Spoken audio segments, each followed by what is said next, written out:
बेतिया में बिहार के पूर्व बीजेपी प्रदेश अध्यक्ष डॉक्टर संजय जायसवाल ने उप मुख्यमंत्री तेजस्वी यादव पर हमला बोला है। उन्होंने कहा है कि उप मुख्यमंत्री तेजस्वी यादव आदतन अपराधी हैं और 2 नंबर के धंधा करने वाले हैं। तेजस्वी यादव बार बार सीबीआई पर आरोप लगा रहे हैं कि मेरा नाम चार्जशीट में गलत रूप से जोड़ा गया है। तेजस्वी यादव को मीडिया के सामने आकर ये बताना होगा कि चार्जशीट में क्या क्या चीजें गलत है।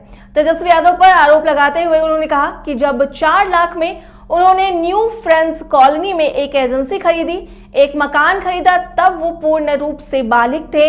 प्रेस के सामने उन्होंने बताया होगा कि उस समय डायरेक्टर कौन था।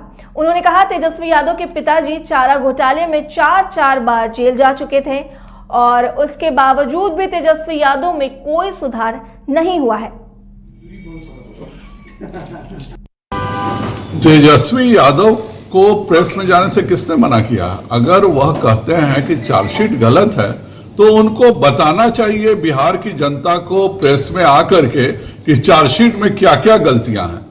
एक शब्द भी वो नहीं बोलते हैं क्योंकि वह पूर्ण रूप से बालिग थे जब उन्होंने एक साजिश के तहत पूरा का पूरा एजेंसी खरीदा। 4 लाख रुपए में न्यू फ्रेंड्स कॉलोनी का जब 4 मंजिला मकान खरीदा गया, वह पूर्णतः बालिग थे और आदत से जरूर वह मजबूर है कि कभी भी वह 2 नंबर का धंधा नहीं बंद कर सकते हैं। वह आदतन अपराधी हैं। इतना कुछ सबक सीखने के बाद, पिताजी के चारा घोटाला में 4 बार जेल जाने के बाद, अगर कोई व्यक्ति फिर से एक फर्जी कंपनी खरीद करके 4 लाख रुपए में एक 4 मंजिला मकान खरीदता है, उसे आके जनता से बताना चाहिए। हर बार वो कहते हैं मुझको फंसाया जा रहा है। आए वो प्रेस के सामने, मीडिया के सामने आए और बताएं कि इस चार्जशीट में क्या क्या गलत है।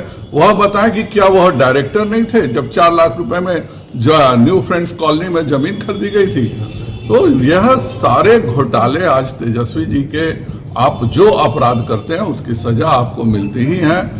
तेजस्वी जी ने जो अपराध किया उसकी सजा भी मिलेगी और जिस तरह से आज चाचा भतीजे की जोड़ी पूरे बिहार को बर्बाद करने पर लगी हुई है, उसकी भी सजा बिहार की जनता। बक्सर जिले की पुलिस को बड़ी सफलता मिली है। पुलिस ने टॉप 10 अपराधियों की सूची में शामिल एक अपराधी कर्मी को गिरफ्तार कर लिया है। उसके विरुद्ध विभिन्न थानों में कुल 9 मामले दर्ज हैं। फिलहाल 3 मामलों में उसकी तलाश हो रही थी, जिनमें से एक में उसके खिलाफ गैर जमानती वारंट जारी किया गया था। अपराधी गिरफ्तार किया गया है, उसके बाद उसे न्यायालय के समक्ष पेश करने के बाद जेल भेज दिया गया। गिरफ्तार अपराधी का नाम मनमोहन उर्फ मोहन चौहान है, जो कि मेहदह का निवासी है। उस पर विभिन्न थानों में कुल 9 मामले दर्ज हैं, जिनमें 3 मामलों में फिलहाल वो फरार चल रहा था।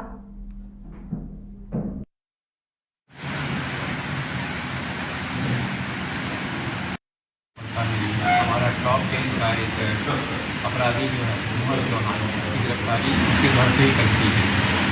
ये वर्तमान में हमारे 3 कांड में घोषी थाना के वांछित था। इसके अलावा इसका अजामंतीय इंडिविजुअल जो है वो गाँव में भी था और ये बहुत ही एक्टिव अपराधी था। पिछले महीने इसने 2 लूट की भी घटना की थी, इसमें मोटरसाइकिल बरामद हुई थी और कल इसके पास से उसका मोबाइल फ़ोन भी बरामद हुआ। कितने कांडों में वांछित? ये अभी वर्तमान में 3 कांड में वांछित है और एक में इसका नॉन वेलेबल वारंट थाने में था। कहाँ से पकड़ गए? ये अपने घर से ही छुड़ाया है। टॉप 10 में भी? टॉप 10 में भी। सर, पुलिस इसे कितनी बड़ी सफलता मान रही है सर पकड़े जाने से? ये टॉप 10 अपराधी में से एक था, तो ये हमारे लिए बड़ी सफलता है। नाम क्या है सर? इसका मोहन चौहान नाम है।